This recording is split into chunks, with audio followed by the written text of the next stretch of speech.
Ever dwelled on the power of volcanoes? Our journey begins with the birth of Krakatoa. This volcanic island was formed by a colossal geological process, the subduction of the Indo-Australian plate under the Eurasian plate. This gradual yet relentless movement along the Sunda Trench, where one tectonic plate is forced beneath another, gave birth to the island of Krakatoa. The island was an imposing formation, featuring three main volcanic cones, Perbawatan, Danan, and Rakata.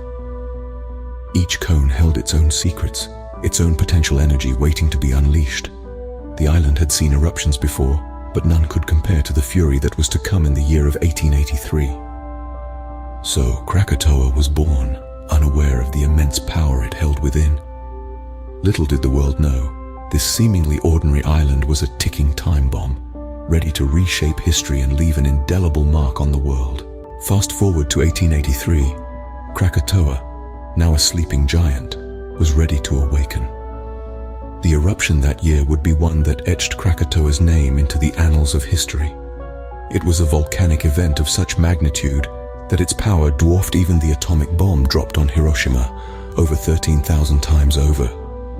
This was not just an eruption, it was a cataclysm. The eruption began in May with the island grumbling and spewing smoke. But the real drama unfolded from August 26th to 27, the climax of this terrifying performance by nature. Krakatoa exploded in a series of colossal eruptions that tore the island apart. The reverberations of these explosions were heard thousands of kilometers away.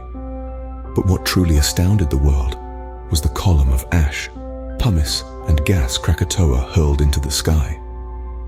This towering pillar reached a staggering height of 27 kilometers. It was as if Krakatoa was trying to touch the sky itself. The sheer volume of material ejected was so enormous that it darkened the skies and turned day into night in the surrounding region. The explosion was so powerful that it shattered the eardrums of sailors over 40 miles away on ships in the Sunda Strait. It sent shockwaves around the globe that were recorded on barographs worldwide. The rumble of Krakatoa's fury was so loud it was heard as far away as Perth in Western Australia, nearly 3,000 kilometers away, and the island of Rodrigues near Mauritius, a staggering 4,800 kilometers away. The eruption was Krakatoa's grand spectacle, a show of power and fury that no human could stand against. But as the ash settled and the skies cleared, it became evident that the eruption was just the beginning. The real devastation was yet to come. The eruption was a spectacle of destruction, but the devastation was far from over. The world braced for the waves that would follow, both literal and metaphorical. The aftermath of the 1883 eruption of Krakatoa was about to unfold. The eruption was catastrophic, and its aftermath equally devastating. As Krakatoa exploded, it unleashed a tsunami of monumental proportions. Imagine a wall of water racing across the Indian Ocean at staggering speeds of up to 460 miles per hour. It didn't just ripple across the surface, it tore through the ocean, reaching heights of over 130 feet in some places. This furious wave claimed the lives of more than 36,000 people across Indonesia, Sri Lanka, India and beyond. It flung pumice, coral and ash as far afield as Africa and Australia, leaving a trail of destruction in its wake. But the devastation did not stop at the shoreline. The eruption had hurled a colossal amount of ash and gas into the atmosphere, creating a veil that shrouded the earth, blocking sunlight, and plunging the world into a volcanic winter.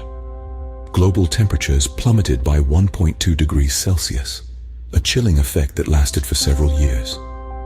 This ash cloud also created a spectacle of optical phenomena, casting the moon in a surreal blue hue and giving the sun an eerie green glow. The 1883 eruption of Krakatoa was a stark reminder of the power volcanoes wield. It showed us how a single event could trigger a chain reaction, altering not just the immediate environment, but the entire world's climate and leaving a lasting impact on our planet. The eruption of Krakatoa left a deep imprint, not just on the landscape, but on human culture and history. It inspired a surge in scientific research and volcano monitoring.